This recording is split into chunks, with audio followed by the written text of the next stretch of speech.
Welcome to our channel बात journal है। आज हम यहाँ डिस्कस करेंगे इलाहाबाद हाई कोर्ट का एक remarkable judgement under section 74 in case of Raghuvansh agro farms limited versus state of UP. इसमें जो रघुवंश एग्रो फॉर्म्स जो था वो सेंट्रल ज्यूरिडिक्शन में था। एक दिन स्टेट अथॉरिटीज ने कंपनी का सर्वे किया और बेस्ड ऑन दैट सर्वे उन्होंने एक शो कॉज नोटिस इशू किया कंपनी को अंडर सेक्शन 74। कंपनी ने उसका डिटेल रिप्लाई दाखिल किया और पर्सनल हियरिंग के लिए रिक्वेस्ट किया। Ignoring that request, assessing authority ने अपना एक ऑर्डर पास कर दिया imposing 100% penalty and interest. Agreed by that order उन्होंने फर्स्ट अपीलेट अथॉरिटी के पास अपील दाखिल करी। फर्स्ट अपीलेट अथॉरिटी ने भी अपील रिजेक्ट कर दी।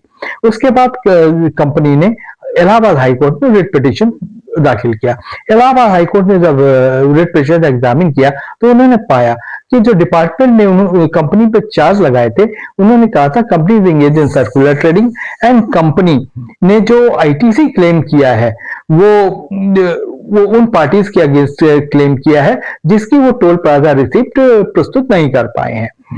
इलाहाबाद हाईकोर्ट ने फर्दर जो रिकॉर्ड्स को देखा तो उन्होंने पाया कि जिन पार्टी का आईटीसी कंपनी ने क्लेम किया है उन्होंने जीएसटीआर 1 भी दाखिल किया है, जीएसटीआर 3 भी दाखिल किया है एंड 2A में भी वो क्रेडिट रिफ्लेक्ट हो रहा है। इसके अलावा कंपनी ने बिल्टी भी प्रोड्यूस की और पेमेंट भी बैंकिंग चैनल से हुआ है।